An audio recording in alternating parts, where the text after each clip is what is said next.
بسم الله الرحمن الرحيم. يا أيها الذين آمنوا لا تتخذوا عدوي وعدوكم أولياء تلقون إليهم بالمودة وقد كفروا بما جاءكم من الحق يخرجون الرسول وإياكم أن تؤمنوا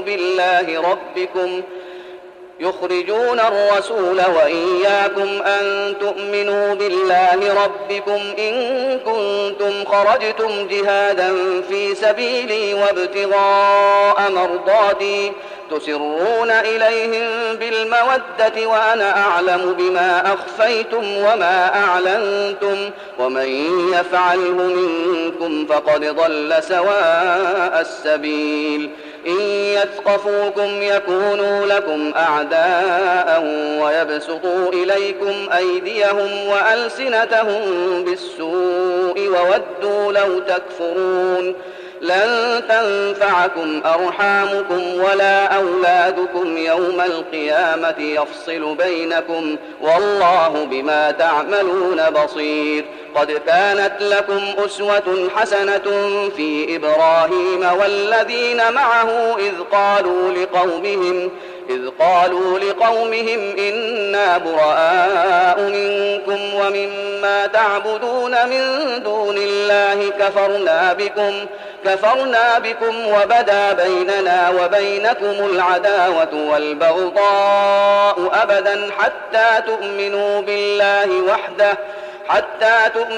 بالله وحده إلا قول إبراهيم لأبيه لأستغفرن لك وما أملك لك من الله من شيء ربنا عليك توكلنا وإليك أنبنا وإليك المصير.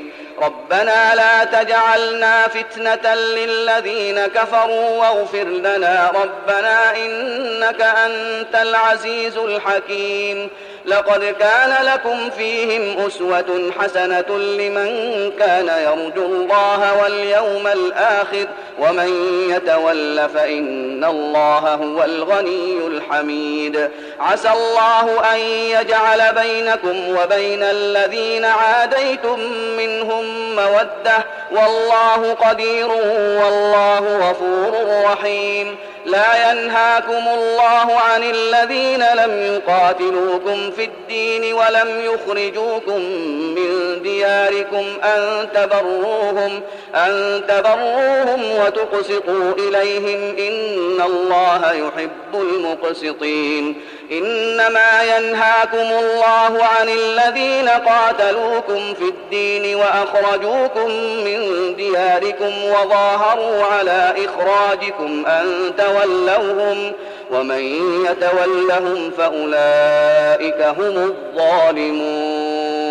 يا أيها الذين آمنوا إذا جاءكم المؤمنات مهاجرات فامتحنوهن الله أعلم بإيمانهن فإن علمتموهن مؤمنات فلا ترجعوهن إلى الكفار لا هن حل لهم ولا هم يحلون لهن وآتوهم ما أنفقوا ولا جناح عليكم أن تنكحوهن إذا آتيتموهن أجورهن ولا تمسكوا بعصم الكوافر واسألوا ما أنفقتم وليسألوا ما أنفقوا ذلكم حكم الله يحكم بينكم والله عليم حكيم.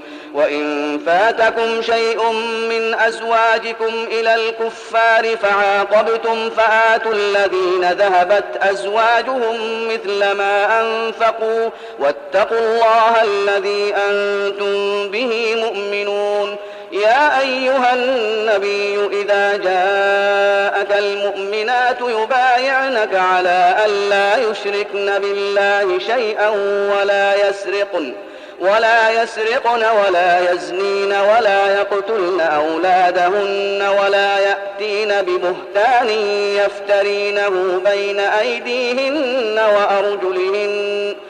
ولا يأتين ببهتان يفترينه بين أيديهن وأرجلهن ولا يعصينك في معروف فبايعهن واستغفر لهن الله إن الله غفور رحيم. يا أيها الذين آمنوا لا تتولوا قوما غضب الله عليهم قد يئسوا من الآخرة كما يئس الكفار من أصحاب القبور.